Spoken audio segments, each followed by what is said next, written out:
Что мы продолжаем. Глава республики Ради Хабиров в своих социальных сетях обратился к жителям Уфы с вопросом, какие парки, по их мнению, нужно благоустроить в первую очередь. Мы знаем, что в этом направлении сейчас ведется активная работа. Парк Дубки и Первомайский уже реконструированы. Парк Южный, Волна, сквер Птицы, Всепайлова и Кашкадан в процессе реконструкции. На этом работа не заканчивается. Конечно же, мнение горожан очень важно в этом вопросе. Да, об этом сказал Радий Фаритович. Это важно знать и нам. Вы можете писать свои сообщения, опять же, в WhatsApp на номер, который я повторяю, 8 937 30 77 177, либо звонить нам по телефону прямого эфира 2 925 985, код города Уфы 347. Мы именно об этом, о изменении парков, об нашего лица города. парков будем говорить в ближайшие несколько минут. У нас в гостях эксперт комиссии по инфраструктурному и территориальному развитию Общественной палаты Республики Башкортостан Мария Лебедева. Мария, доброе утро. Доброе утро. Ну вот вы как житель столицы Республики Башкортостан, а может быть как человек, который, путешествуя в другие города, может, имеет возможность сравнить, видеть, как мы же любим иногда сравнивать, да? Конечно. Сравнивать себя. Как у других, как у нас вообще ситуация с парками обстоит? Да, действительно, очень люблю сравнивать как научный сотрудник прежде всего. Ситуация с парками в последнее время у нас радует, потому что она сдвинулась с мертвой точки. Развитие парков – это одна из самых актуальных повесток нашего города. Но состояние парков города, конечно, так сказать, оставляет желать лучшего. И я думаю, и у меня, и у многих горожан. И мы с надеждой смотрим вперед и думаем, что парк 21 будет меняться. Да. 21 века вообще он какой, по вашему мнению, должен быть? Чего тогда не хватает нашим паркам? Потому что по мне так, ну, собственно, в большинстве случаев все хорошо в парках. На мой взгляд, парк 21 века, он должен быть живым. В нем должен быть баланс человека и природы, в нем должны быть и тенистые деревья, и шепот трав, и гладь воды, и при этом должны быть люди, которые к этому прикасаются, которые за этим наблюдают, которые это не разрушают, а наоборот творят в этом парке. Ну и, конечно, у них должно быть место для этого творчества самого разнообразного. По поводу не разрушают, да, еще раз хочется обратиться к людям, которые вытаптывают, вырывают из клумб насаждения, которые иногда смотришь и думаешь, господи, зачем тебе вот это вот куст вот этой сирени сорванной или там гортензии тоже, которая росла в этой клумбе и радовала всех, а теперь вот ее нет, она у тебя в вазе стоит, а толку? Вот. Вы как кандидат биологических наук, вы ратуете за экосистему в парках столицы. Экосистема в парках столицы существует, это априори. Я сторонник того, чтобы эта экосистема была полной, разнообразной и сбалансированной, чтобы она могла поддерживать сама себя. Например, парки столицы могли бы выглядеть гораздо лучше в результате засушливого лета, если бы ассортимент их озеленения был более природным, более продуманным, более адаптированным к нашим природным условиям. Об этом можно говорить очень долго, но да, сбалансированная экосистема парка – это залог его успешного существования. То есть у нас проблемы с озеленением, а еще деревья иногда вырубают. Проблем, связанных с растением, в парках Уфы, да, действительно достаточно много. Деревья вырубают, за ними не всегда ухаживают. Вот почему их вырубают? Вот иногда, это возмущает многих. Да, и правда, вот прям некоторые же прям посадками вырубают эти деревья. А вы говорите, что это важно, чтобы были деревья, чтобы они были раскидистыми, чтобы была тень, чтобы можно было там укрыться. Вопрос ухода за деревьями – это очень важный и достаточно сложный вопрос. Если его не решать планово, с самого момента посадки дерева, то рано или поздно наступает момент, когда деревья приходится вырубать посадками, бульварами и улицами. К сожалению, наша общественность начинает возмущаться только тогда, когда уже топор, так сказать, над деревом занесен. Точно. А на самом деле надо начинать работать и обращать на это внимание и специалистов, и общественников гораздо раньше.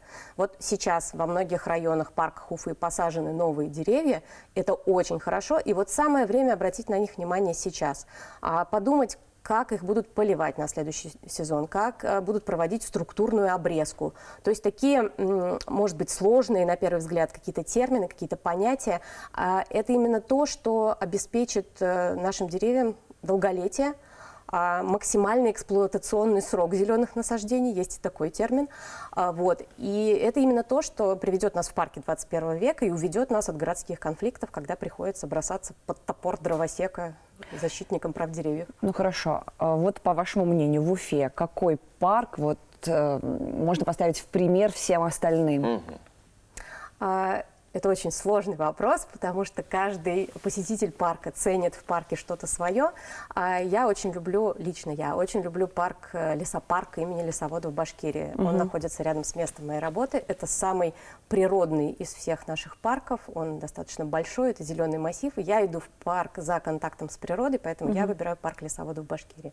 Но я прекрасно понимаю, что у каждого жителя нашего города в парке свои интересы. Кто-то предпочитает современные спортивные активности, кто-то детские площадки. Концерты, кто-то детские площадки, кто-то, в общем, каждому свое, и поэтому нет одного идеального парка. И это очень хорошо, потому что парков в городе должно быть много, город должен быть в парке. А меня парк лесоводов очень сильно расстраивает. Вот не потому, что он такой классный и красивый, там действительно можно и бегать, и заниматься спортом, и отдыхать. Но когда ты приходишь утром туда, и видишь всю ту грязь, которую оставили после себя люди, которые отдыхали. Тебя расстраивает не парк, а люди, которые посещают его. Я это, конечно же, имею в виду. И еще раз хочется обратиться к людям. Ну, будьте, пожалуйста, чище и бережнее относитесь к природе. А есть ли районы, в которых недостаточно парков, или вот парки требуют особого внимания и на них еще не обратили? Мне кажется, что в каждом районе нашего города есть определенный дефицит парков. И даже если кажется, что это не так, например, Дему считают зеленым районом, но если присмотреться, парк официально там всего лишь один. Да, Дема разрастается. А те зеленые окраины Демы, которые сейчас используются как парки, они очень активно застраиваются. И очень быстро может наступить тот момент, когда Дема превратится из самого зеленого района в самый нуждающийся в парках район.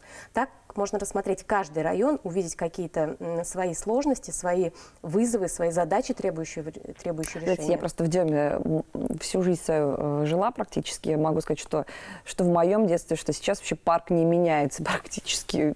И это вот тоже. Такой же, да. У нас есть вопрос от зрителя. Какова перспектива у парка имени Калинина и Непейцевского дендропарка? Да, ну, по поводу перспектив, это вопрос не совсем ко мне, но как эксперт я могу сказать, что это действительно очень интересные территории. Непейцевский дендропарк – интереснейшая коллекция растений. Парк Калинина – важный зеленый остров в зеленом каркасе нашего города. И я надеюсь, что перспективы у них будут какие-то достаточно благоприятные. Мы, конечно, надеемся всегда на общественников, на работников парка, которые будут следить за чистотой, ухаживать за растениями. Но, может быть, есть неравнодушные люди, которые хотят подключиться и улучшить наш город. Что мы можем сделать? Вот мы, простые люди.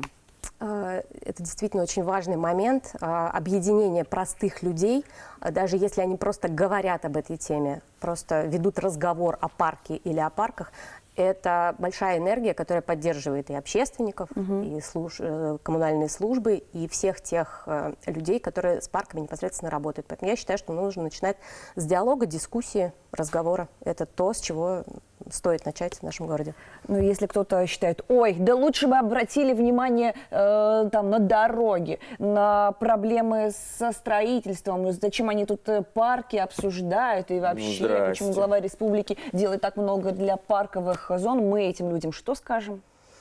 Мы этим скажем, что парки разные нужны, парки разные важны, к ним подтягиваются и дороги, рядом с парками и внутри парков решаются проблемы. Есть масса примеров российских городов, зарубежных примеров, которые подтверждают, что парк – это сейчас сердце города. Как раньше когда-то был в средневековых городах собор сердца города, сейчас во многих случаях парк сердце города. Согласен. Эксперт комиссии по инфраструктурному и территориальному развитию Общественной палаты Республики Башкортостан Мария Лебедева была сегодня вместе с нами. Присоединимся к обсуждению в социальных сетях у главы нашей республики. Радик Фаридович Хабиров, напомним, спросил у жителей города, что бы вы хотели изменить в парковой системе, в парковых зонах столицы.